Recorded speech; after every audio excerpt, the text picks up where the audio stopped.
Good evening and welcome, everybody, to another episode of She is Empowered, the interview series right here on Miss Hennessy TV. I am introducing a lifelong friend of mine and such an empowering woman.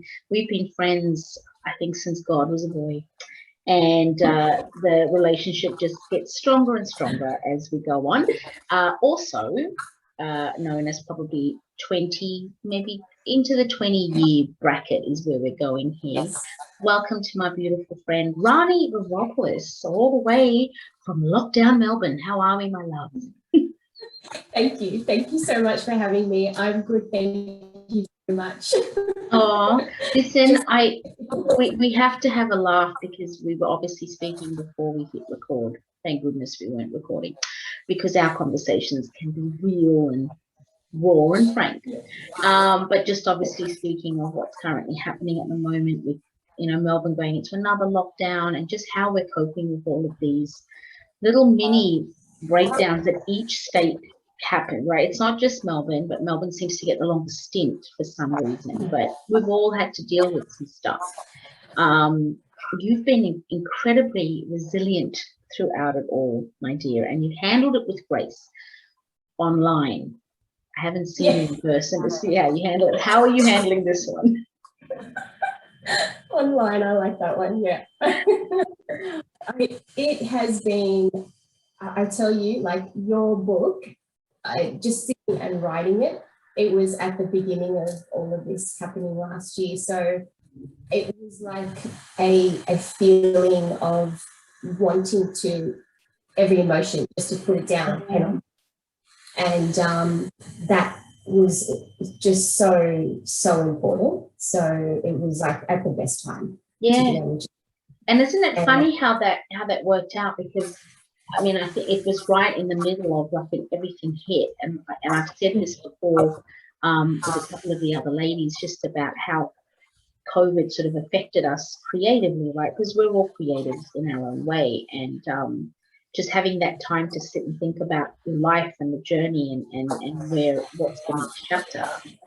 So we've sort of started off with an idea of a book with these women, and then the yes came, and then the stories came, and then the formatting, and all of a sudden now the book is here, and there's this incredible sisterhood that's formed from this book. Is it like an aha moment for you sometimes when you look at the cover of it or when you see your story? Because you're the first cab off the rank in the book too, right? Like, I just wasted no time. I'm going to put her on blast, and there she is, right? You're like towing coach. Go right in. How did that feel for you to see your story and share it with your family? It was like, it was both emotions. I was a little bit sort of like, how's everyone to react? And then I was very proud, like, as to what I had to write. And it was almost like when I saw it in print and reading it again, reading back at something that was a good 12 months earlier. So it was like reading an old diary entry. So that just, brought a lot of emotion. And then I think for me, because of last year with us all being at home and, like I read somewhere when everything sort of opened up here again in Melbourne that we're probably the most impacted with COVID. And because not only was it just the effect of how it was in society, but just how it impacted our families. Yeah. And we took all the burdens, right? Like we took on the burden of our children, our family, our friends, and we still had to run the ship and just keep going. And so when the book came out and I read it, I was sort of like, oh wow, like this is cool, like, And I had my husband Bill read it, and he was just sort of like smiling and like, wow, I can't believe this is it. Yeah. Same time he was like, I can't believe you said some of those things. The song list. you know, it is what it is. When women unfurl, it all comes out. And but I think it hit the heart like the most when my family read it. And that, I think I even messaged you and said, like, my youngest, Alexander, was, I read it to him because he wanted me to read it to him. And he was so emotional. And then I was emotional. And then my daughter, and even my son, my teenage son, because I thought, oh gosh, how are they going to react to it? Yeah, yeah. They themselves were just like, oh wow, it's cool, mom. Like, yeah. Oh, So that's amazing. yeah, That's really great. Yeah, and then after that, I really, honestly, I didn't care how anyone else thought of me because that was all I needed. Like, you know, I just to see, to just get an insight from them was enough because they didn't really know. I had told them what I was doing, but they didn't know anything else from it. So it just, that, I think it was like a full circle, really. It was like writing a diary entry and then reading it in print and then showing it, getting the courage to show it. Yes. And then someone, you're not looking for their satisfaction or approval, but it was just for them to sort of go, oh, like, wow, you know, and that is just, I don't know, it's a feeling that I didn't think I would have, but yeah, it was a blessing, really.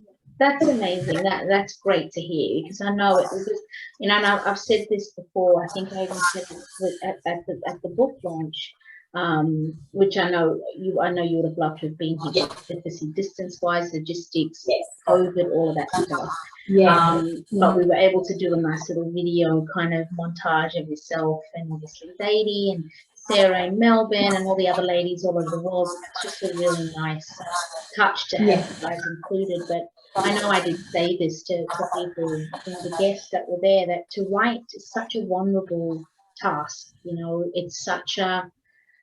it's powerful, but it leaves the person, the author, in such a vulnerable state because you have bared your soul, right? Regardless if it's fiction or non-fiction. Obviously, what I write, it's biographical. I'm obsessed with people's stories and sharing their journeys. So that's the rawest truth is your own. And to share that with people you know and you don't know, it's a double whammy, right?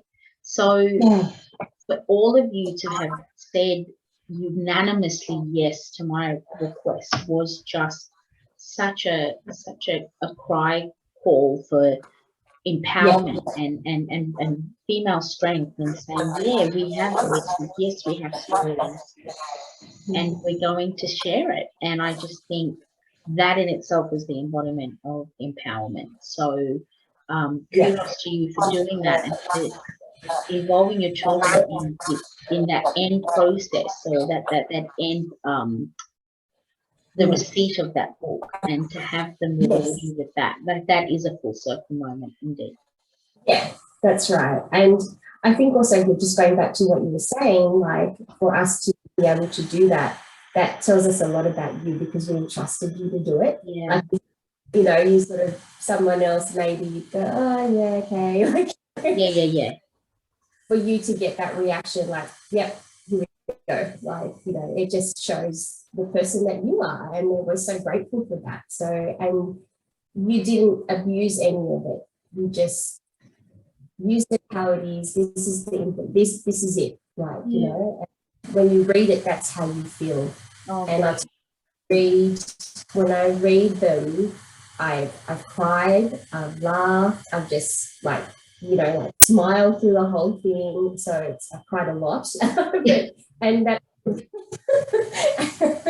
and I think that just shows like that vulnerability. And I've also told you like how I gifted my mum the book on Mother's Day, and she started reading it, and just the compliments she gave, it was really humbling because she said something that really touched me. And it's you know, she said a lot of like our parents' generation left the country and came and they struggled.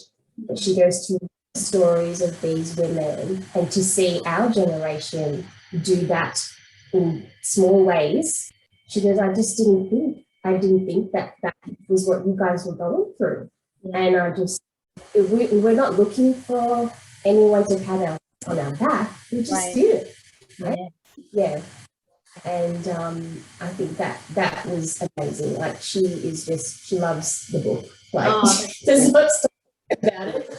She even said to me, write her a letter. Oh gosh, your mum is just such a beautiful woman, and she's got silent strength, and I see where you get it from. So for your mum to say that's huge, because you know, our parents, you know, and those before us, they were working with an unknown set of tools, right? We think we might not know parenting, adulting can get hard. You know, marriage sometimes, man, it's a job, right? We've got tools that allow us to go, okay, if something's broke, how do we fix this, right? Our parents' generation were like, if it's broke, sometimes we're going to stay in that broke because we don't know anything else. So I'm just going to get out of it and hope for the best. And, you know, and then there's different struggles. So the acknowledgement from parents, because I know my mum was the same when she came to the launch. She said that when she walked in, she felt like she was on some movie set or something, and she didn't realize that all those nights that I tell her I'm busy and I don't sleep much and I'm creating and I'm doing all the things, which I think she just thought I was writing a book and that was it. But it was the visual aspect, and it was getting the messages across, and it was the right intention, because we're honoring our mums, right? And we're honoring our grandmothers and everyone before us with something like this. So to hear your mum's words, that's it. That's really that's it. Yeah, it was, and it's amazing that you know, each and every one story in the book is just, it touches you in just any way possible. So that was amazing, like really impactful. And it's not, you see that, you know. Yeah. Absolutely. And again, another thing I think for me that was really important was the visual representation as well. I looked at that cover, and not only is it my favorite color, it was purple. It was just so regal, and it's just such a color of, you know, hope and renewal and all those great things. But it's a really solid color that embodies, you know, like regal, like the queen in all of us. And I wanted that cover to just show the different shades of queendom that I am very blessed to have in my life, but that we all have and we all share in this country. And the biggest downfall, I think, for a lot of these kinds of books is that, there's great books, like there's lots of books like this on the shelves, you know, with incredible women who've done great things, but it's almost as if it's an exclusive club that you had to join in order to be recognized, right? That's how I felt. And, you know, we're not all actors, you know, actresses, or, you know, look a certain way. Fashion designers and whatever. And we all, not all the same hue, right? We've got different color eyes, hair textures, cultures, creeds, all of that. I didn't feel there was a representation of multiculturalism of women. And that was why I wanted to, and I pushed to have the cover made in the way it was with everyone's photos on it, because that was powerful and impactful for me. Being that it was a book from Australia on women in Australia from other cultures that are all in this together. So I hope that the people who read it get that as well. I'm not sure. When you first saw it, what did you think? When I first saw it, I was amazed. It just burst, you know, so many, like my heart was, it stopped for a second, because I just thought, this is it, because these are the women that us. I thought you were going to say that. She used that on the cover. I got the second thing. Your photo. No, your photo is like wild. Like it's raw. Like I've never seen you in a photo like that, and it was so naturally beautiful and strong. I was like, this chick, I am not hiding this photo, honey. Just bam, right there. And that was taken in lockdown last year, because you know we don't see the sun much. It was the day I was outside, like, oh my god, I'm going outside. Yeah. It's a great photo, man. It's just so real. And that also, I look at that picture and that's what I go back to as well. It's like down the emotions, what I felt that day, like it all comes to me. So, and I think that's great because you didn't use those pictures where people are lounging on the sand and like, you know, I was like, this is us. This is us. This is what you see. This is who we are. Yeah. You know, and that's the realness. And I know that's what you portray in your life. And it's great that you were able to let us do that. So I really tried, and I'm really grateful that you saw it like that. There were a couple of ladies that it was like fingernails on the blackboard trying to get just a photo because they've got filters over filtered. Okay, can we not just give me the you? I'm not putting a filter on. That's not TikTok, honey. It's not a TikTok journal. Give me unfiltered. I want you. Be makeup, do your thing, but I don't want any filters, right? And it was challenging. I had to go through and grab some myself and go, this is the you that I know. You're not gonna know. This is how it's gonna be, right? So yeah, I took a chance with some, but it turned out okay.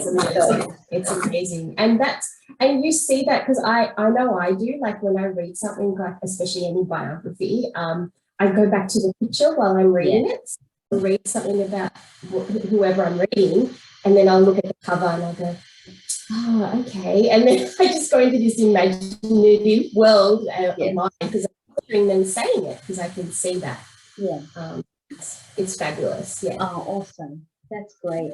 Now, since then, obviously, because it was about 10-month process from sort of start to finish, right?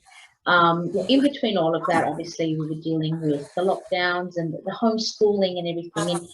And I've always said this to you. You always, and I know that it doesn't appear that way to you, but to the outside world, the people that watch you, you're very inspirational in how you approach the juggle of motherhood, marriage, and you've also got your own dreams and aspirations, and you've just launched incredible interior design business earlier this year. So congratulations to you. Marla Design, is that correct? I said it right? Marla Design Interior Style, yes. So amazing. I'm so proud of you. This is like your third career, and you've chosen like incredibly challenging career paths for as long as I've known you. I think I met you, you had come through midwifery, right? You're a midwife, and you did that for quite some time. And then I think early on, just before you got, or after you got married, you started having the family, and then you became a teacher, which again is incredible. And then interior design, which is, that makes absolute sense because you've got impeccable style, sense, the whole deal. So everything you've done, it's been the correct choice for that period of your life. So exactly, me saying all of that now and where you are in life now, when you look back on all of those choices, they're all empowering roles that you've chosen to take, right? What was it that led you to make the choices for those careers?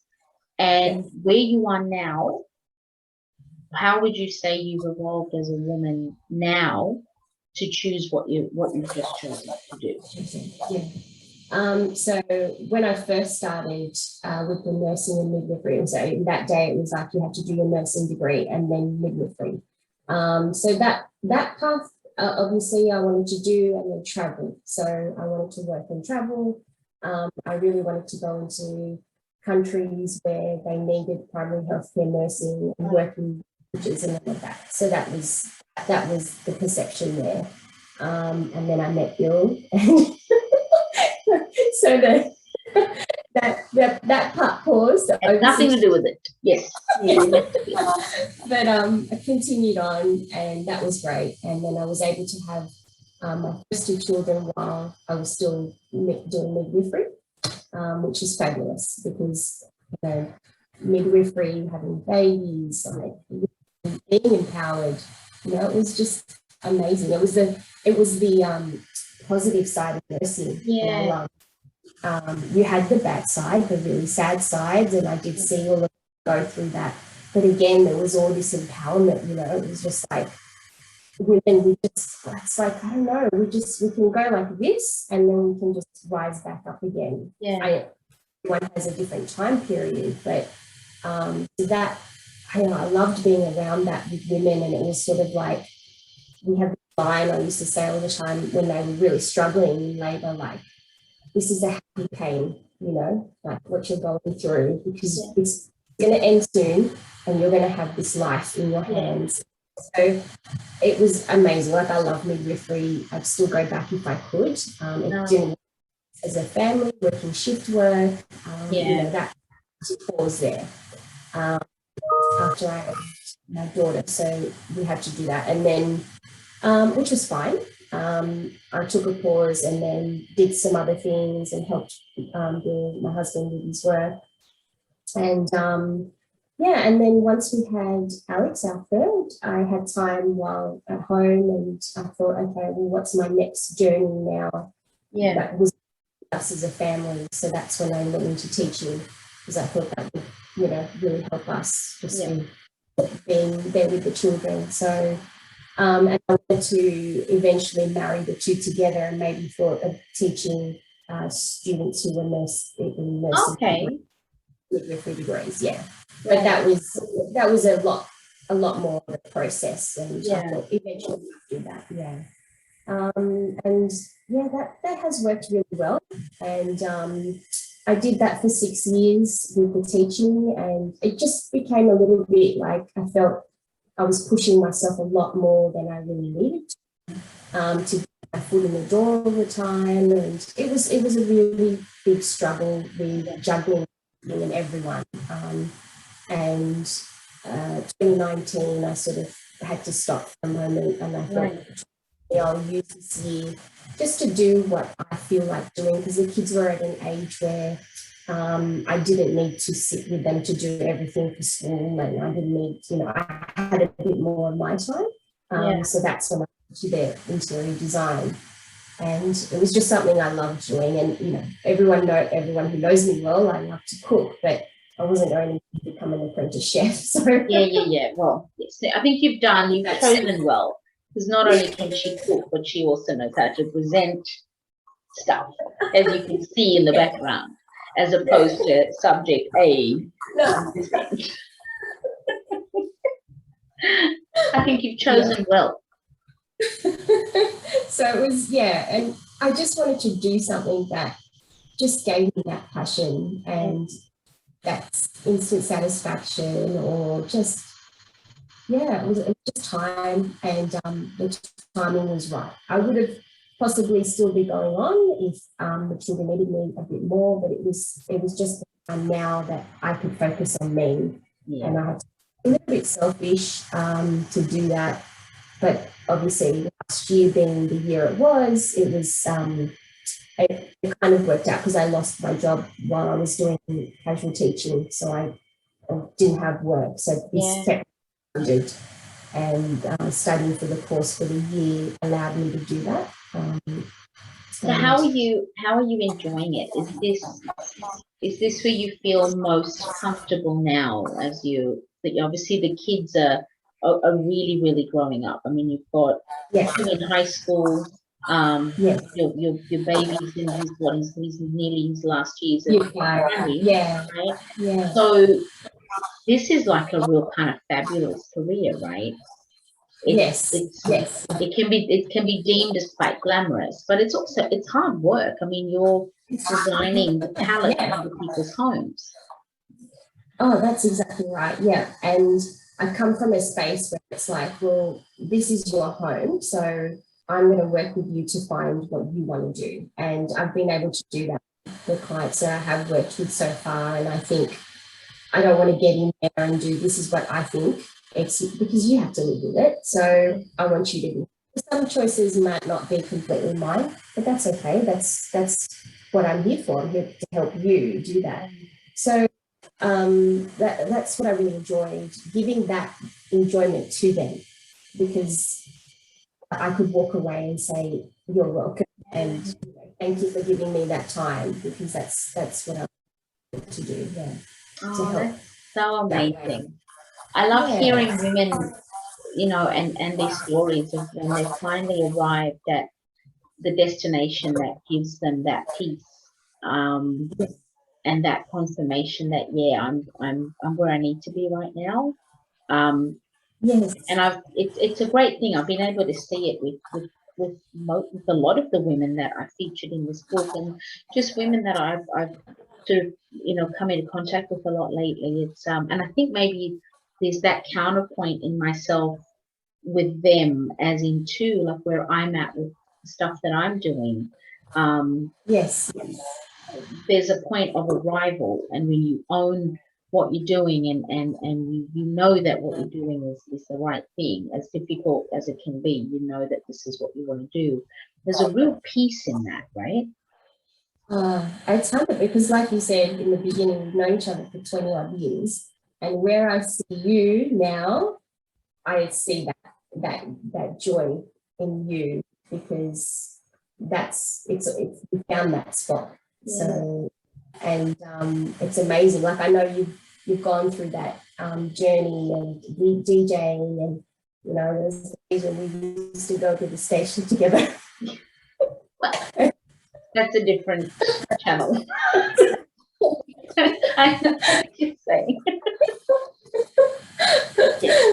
We've been through the traps, ladies and gentlemen. We've seen things that to write volumes on. Yes. There's some scared people out there right now watching, going, "Oh, they have seen." Yes, oh yeah, we got the receipts too, honey. And the printed versions too. Thank you. I have all the back copies of 3D in my garage with photographic evidence. Thank you very much. No, just jokes. Thank Christ you went on Facebook, Rani. That's all I can say. Good times, good times.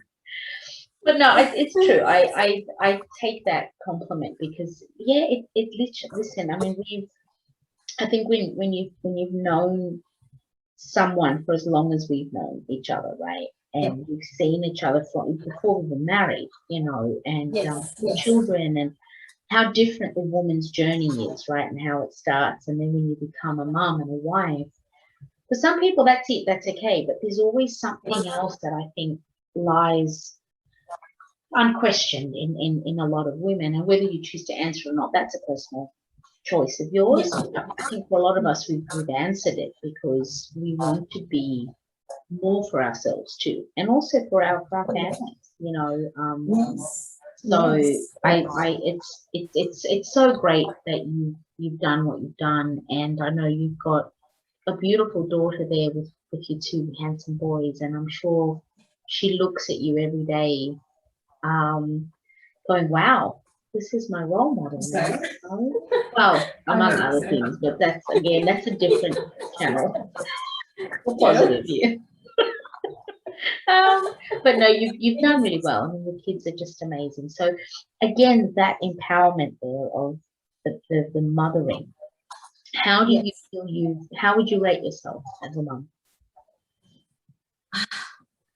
I'm strict, but I think I'm fair. You know, like you know, like I grew up in a strict household, and you know, kudos to my parents. I don't feel like I missed out on anything. I don't dislike them for the choices that they've made. It's just made me the person that I am, and I'm happy with that. I don't question it at all. And I've used a lot of that in my parenting, as much as we all say we won't do this, we won't do that, but we do. We take a little bit on. And, you know, like I say to them, we'll get to that point in life when we're friends, but right now I'm your mum. So it's great that they can come and talk to me. They can tell me as much as they want to tell me. And that's, I feel like I wanted that anyway, to be trusted. Sometimes, you know, I'm like, you don't need to tell me that. TMI. See, but I'm on the flip of that. I want to know everything. Look, I've only got boys, okay? I want to know rooted to the tutor, honey. Who, what, where, when, and how many are there? What's going on? Who's in the car? Everything. And that little one, you got to watch that little one. My days are numbered. That's all I can say. I've got to have eyes right here. Okay? So Yeah. it's a different energy with boys as opposed to girls, right? So 100%. And it's like, I feel for my daughter, like I feel that I need to show her that the world is there for her to do what she wants with the support of us. yeah. You know, and for my boys, I want them to feel like they can do whatever they want and the world is there for them as well.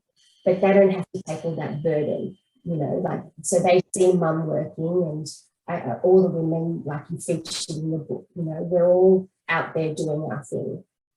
A lot of us don't have to or don't feel like we need to, but we want that. We want to, you know, and there's nothing wrong with that, you know. There's also nothing not having to do it.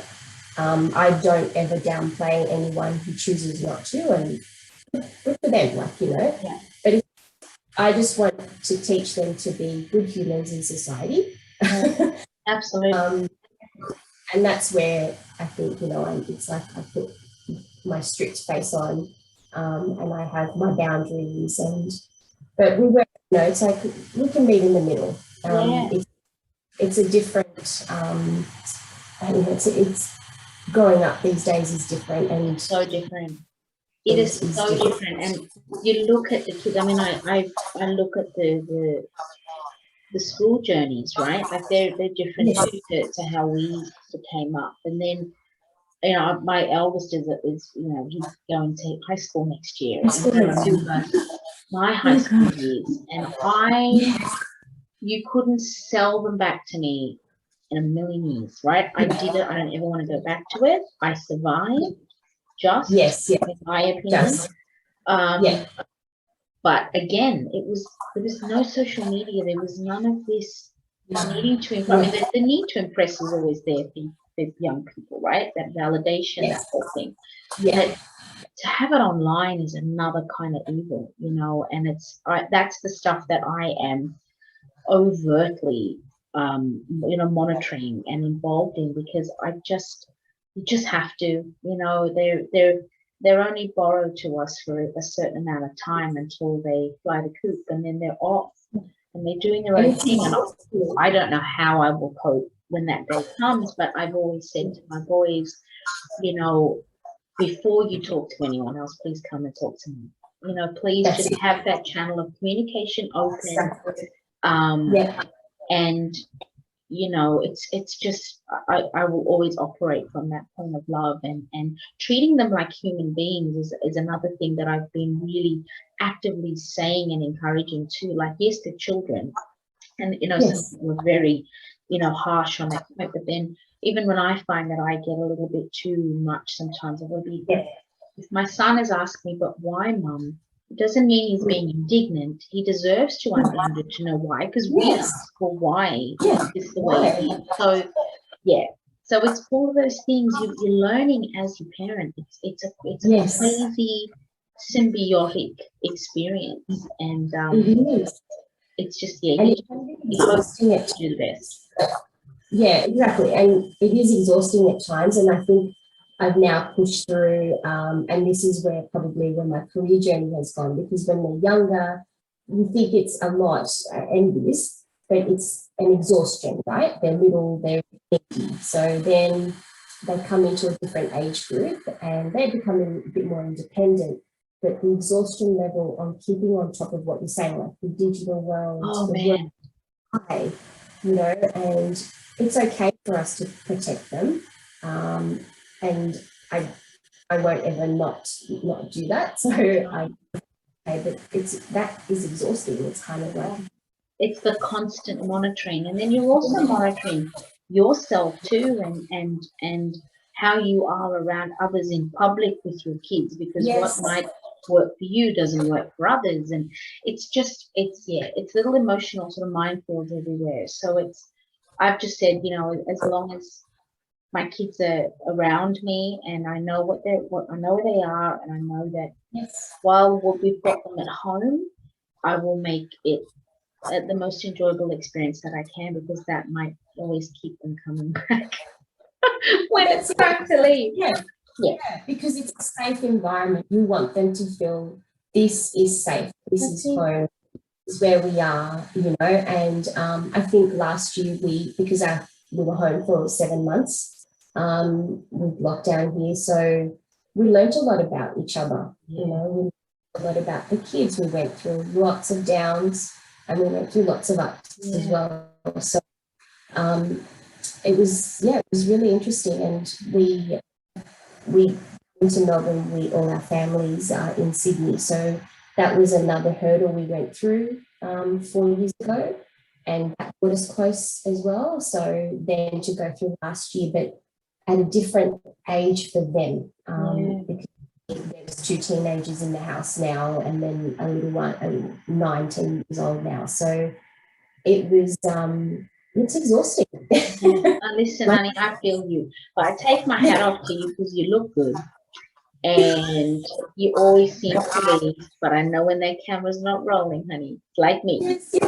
Yeah, I mean, you know, we're all human. There are the days, and I found my yoga last year, and just I exerted my energy in exercising and all of that. So that really, really helped. I think just to have capacity an hour a day just to do that. And in the middle of winter, I was going out even when it was like 5 degrees or something. I was like, nope, going. That's it. See, that's where I'm trying to find that for me now, because my yoga is my working, right? It's my creativity. So when I'm on, you know, and my husband's had to tell me too, you know, constantly, Jay's like, when do you switch off? Like, you have to at some stage switch off, because I'm even at night, like even when I go to sleep at night, I'm like, I've got a pad and pen at the side of the table going, oh, that's a great idea for something else I can do. Oh, great. So now I'm writing 2 other books plus working on developing another series but it feeds my soul. So it's not like I'm doing it to escape stuff. It's just that's my yoga, that's my all of those things. But then I need the other stuff to also, it's like a double compound. So definitely mind is, I 100% understand, and I 100% agree with you. Yeah, it's like, and I think that was one of the things I said in the video for your launch, what empowerment means to me, because I felt like for each empowerment is something different. You know, like for some women, it could be a whole week where they've cooked a home meal. Perfect. You know, and if that gives you what you want, then that is it. Like, it doesn't have to be getting a PhD or getting a job that pays, or it doesn't, you know. And I think that's where I really have a grievance with that word feminism, because I feel like that word is different for everybody. It doesn't mean just one thing. So and you know, I feel like the women that you've had in your book, it's the same thing for them. Yeah, absolutely. Absolutely. You couldn't have said it better. Absolutely. Yeah. Well, I throw the court over to you now, the ball. Yes. If you have any questions for me. I do. I have one, and we just touched a little bit on it, but I think what I want to ask you is, we've talked a lot about our childhood, we've talked about where we've come from. What would you say to your younger self now, if you had an opportunity? Oh man, and I've asked this question of a few people, and I've never known what I would say to mine. So yeah. Good one, Rani. what would I say to myself? Well, look, growing up in South Africa for me, Yeah. I was very blessed with really forward thinking progressive parents who knew that Yes. that wasn't going to be the world that I was going to end up living in, not for any other reason other than they just knew that there was something sort of better out there for me. So I thank my parents for having the guts to have moved. I wouldn't have known Yes. any better, but I just knowing the environment that I grew up in and the things that I saw, I was always really more advanced than I probably should have been at my age in terms of just how I Yes. knew things and Yes. how I sort of took things in. So I always knew that I was going to do something that mattered, but Yes. I didn't know how my environment would affect that, obviously, right? So if I were to meet myself, say at about maybe 10 years old, or Yeah. maybe even 12, which was when I moved to Sydney from Johannesburg, I would tell that awkward, insecure little girl who was just about to embark on this incredible journey and, leave her old self behind, that Yeah. she was going to matter one day, that she was going to make a difference in people's lives, and she was going to carve out a pretty awesome life for herself, filled with love, authenticity, empowerment, bravery, courage. And yes, she was going to get hurt. Yes, she was going to probably hurt people herself because she was human. Yes. She was going to make mistakes. She wasn't going to have regrets. It was going to be lessons, but that she was going to be liked and loved by the right people, and those who didn't like and love her were no loss at all. That's what I tell her. Yes. Amazing. That's amazing. Whether she took it all on board and maybe she got lost somewhere and she didn't talk too much, but thank you very much. I'm just gonna be that girl.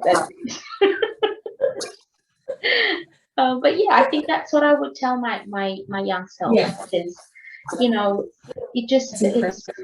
it's such a journey. It's such a journey being a woman. And I think when you throw being an immigrant daughter into the mix, as you would know, and then the cultural, the cultural nuances of all of that too, right? It's a lot. It's a lot to navigate, and you come to this vibrant, free, and loose sort of country like Australia, where you kind of want to get in where you fit in, but you don't really fit in. You got to find the people that you connect with, but then they're so far removed from you because maybe their culture is a little bit different, or so it's just it's a really interesting journey, and that's what I found the connection with all of us has been over the years. Most of us are immigrant daughters. Yes. And we've cleaved together over the years, right? Yeah. So that's right. And it's just that little hardship or that little suffrage that has brought the stories together, which is that's why I cried a lot, because I could feel that in I've either been through it, I know someone, or it's someone has said that to me. So it's like, wow, that's amazing, to feel that. But it's really funny how now that you've said that, like that was how many years ago, right? Like how many like a long time ago for us both to be able to come and very multicultural at that time. But do you find that your children are also going through that now? Absolutely. It's like it's almost like a mirror image, right? Remove the plane ride over, remove the needing to assimilate into a culture, because they're obviously here. There are little moments where like our eldest will come to us because he's obviously the basketball playing, and it's all this stuff and the culture of that. And I think a hip hop family, right? We're unabashedly, out there with our love of hip hop. So both the boys, they know the lyrics to certain songs, and Yeah. and it's Yeah. it's in our home. It's part of our Yeah, culture. that's So right. we Yeah. don't hide that from the kids. And Yeah. you know, the eldest is obviously very aware of things, so he's starting to feel the, hang on a minute, like it's not only a physical difference, but it's, yeah, I might be from here, but I'm not really from here. And it's now starting Yes. to have those conversations. The little one, not so much. He's just ready, Yeah. time to go. TTG, he's running up walls, you know what I mean? Hulk smash. I'm trying to cover I'm just trying to protect things, right? I'm cool with that. But the eldest is now starting to really question Yeah. stuff. And you know, and of course, being half American, we then have Yes. that conversation of what's going Conversation. on Yeah. in the States with our Black brothers and sisters. So parenting, it's a lot right now. It's a lot. And it's, That's what I mean. It's like the exhaustion is different. Like it's like, but it's there, it's real. And I questioned a lot, like especially last year, right around this time, wasn't it? Black Lives Matter started to happen, and the anniversary of George Floyd, and it really questioned, you know, like 2020 and 2021, why are we having these conversations? Why are we trying to, you know, to our children, and like, what's going on? Why have we, you know, it's, yeah. But then, you know what? Why not have those conversations? And thank God we're here to be able to navigate those conversations for these kids, because God forbid you leave it to somebody else and their narrative, right? That's why we're in this issue and this problem now. When we were coming up, we just took what we were learned, like what we were taught, right? and our parents were immigrants, and it was like, just, you know, we've got to keep going with our day. Yeah. Let's Absolutely. Just keep going. And now that we're like in this age of wokeness, right? If I can use that, we're asking, well, what the hell was I taught? Like, where was the Indigenous passage? It was just that little bit. That's all I remembered. There's a huge, you know, a huge history that was missed out. And so we have to do right. We have to have the empowerment to be able to go, right, this is how it is, you know. So I'm constantly talking to my eldest, Jay's constantly talking to him about, I mean, he grew up in the States, so he's got that experience, right? It's, whilst it's challenging, it's necessary realness, as I like to call it, because rather us than anyone else, right? That's it. That's exactly right. Yeah. And I think that's where it hit home a little bit last year as well. You know, just having those conversations, like, with our eldest, in the colour that he is, and, you know, it was in an area that isn't like us. So, you know, having those conversations, like, just be careful when you're out with your friends, and just be careful, like, who you talk to and how you say it. Like, and I'm rolling my eyes, like, why am I having this conversation? Like, yeah. And you were actually living that because your kids were going out. Mine hasn't started yet, right? He's only 12. You know, he goes and he does his basketball practice. He maybe goes to, like, if he gets invited to parties, he'll go and do that. But I'm there picking him up. That's right. We drive past the high school he's going to next year every morning on the way to his school, and I'm filled with panic because I look at these kids and, you know, like they're waiting at the bus stop, or, you know, you see some parents waiting, and I'm like, what, am I going to be the one in the bushes with the commando? Like, please don't do that, Maxine. Nothing wrong. Just leave the country. Yeah. I might have done that. That's it. I cannot do, I will really lose all respect for myself. But that protectiveness comes through me, because you're looking at them and you're going, oh, the shortest skirt she's. Why is he hugging on her in the tree like that? That could be my kid next year. Like, my mind is racing, right? It is, then I encourage the conversation, and I go, how do you feel about what you see here? And he'll be, oh, they're not going to talk to me, or, no, I'm probably not going to get friends. And I'm going, have you looked at yourself in the mirror lately? Have you seen the looks you get from the girls? You're going to be fine. Yeah. I'm in hell. Here we go, right? So here, this is it. But I totally hear you. It's like, how are we having these conversations and telling the kids, like, I'll please just watch how you speak. And I've even said to him, you know, you got to choose your friends wisely. You really have to. And Yes. we've all had to do that. With our parents have all told us, choose wisely, choose your company wisely. And how do you do that? Making mistakes and knowing who's for you and who's not. Yep. And it's just trying to keep the shield from the mistake, but you know you can't. Yeah. And I guess that's where that question I asked you, what you would tell your younger self, because I find I'm doing that, especially with my daughter. I feel like, not like living vicariously through her, but it's like trying to give that message, you know, this, you can do this and this because I can see you, you know, out there. So yeah, and I can see that's what you're doing, yeah, with yours. It's really, it's such a trip, but yeah, that was a good question. So I really had to think about it, but that's what I would say to myself. Absolutely. Yeah, no, that's good. That's good. Okay, and my other one, this is another cliche question, but if you could invite 3 people for dinner, who would those 3 people be? Wow. Okay. I would invite. Oh, Dead or alive, doesn't matter. It's gonna be 5 though, and it's only 3. Oh dear, I don't mind a bit of a tough word. Okay. All right, so I would definitely invite Kevin Hart, without a doubt. Yeah. He would be the first invite, okay? Because that's just how that's gonna roll. So Kevin Hart will be there.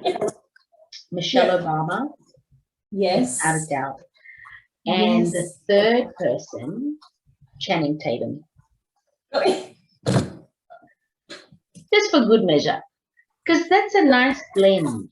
Because I think him and Channing and Kev would get on very well. Kevin would be making jokes, Channing would be laughing, he might do a dance for us later. Michelle and I can take notes. Do you know what I'm saying? But then I'm inviting Michelle because I know Barack will pick her up. See what I mean? So now it becomes, this is how that works. And there's no, I mean, if I was allowed 5, we'd go down the back circle, but you said 3, so let me not change your narrative. So Kevin Hart, Michelle Obama, and Channing Tatum. There you go. Excellent. Fabulous choices. So I was thinking you would choose Maya Angelou or Maya's not here. We live in the now, Rani. I can't bring him back. Do you know what I'm saying? Today. Right now. Michelle has replaced Oprah for me. That's you. Right. Yeah, Michelle is who I take counsel from now. I think Oprah's just stirring royal pots and causing minutia. She's doing her thing.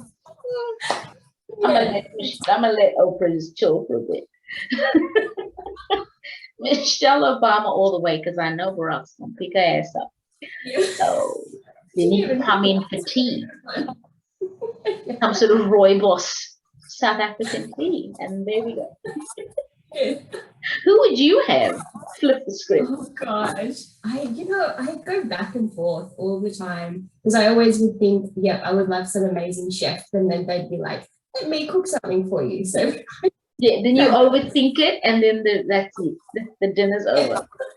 Dinner's over. Yeah. I just so many. Yeah, Michelle Obama definitely is. I'd just be fascinated just to sit there and talk with her. But I've become extremely obsessed with lots of journalists over the last time. So there's a whole facet of journalists out there that really inspire me. So,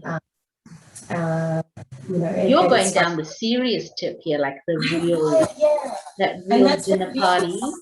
Mine's getting messy. You can see where I was going, right? It's already messy. We can bring them together. Michelle is the rational brew, but I think she'd get messy brews too. She would. She'd have to. Oh man, that would be one dinner party I would definitely attend. Yeah. Yeah, and then we'll come to yours and gate crash it. Yeah. Because Will Smith will have there. So there needed to be some sort of. I love it. I love it. Well, they might watch this one day, and who knows? Who knows? We could start a whole new virtual series of things. That would be amazing. Yes. I think so. And for good measure, let's drop Snoop Dogg somewhere. Does he pick up someone? I don't know. You know what? He pops up in the most unusual of featured, like he's featured in the most unusual series, but it works. Like somehow it just works with him. So yeah, it's really interesting.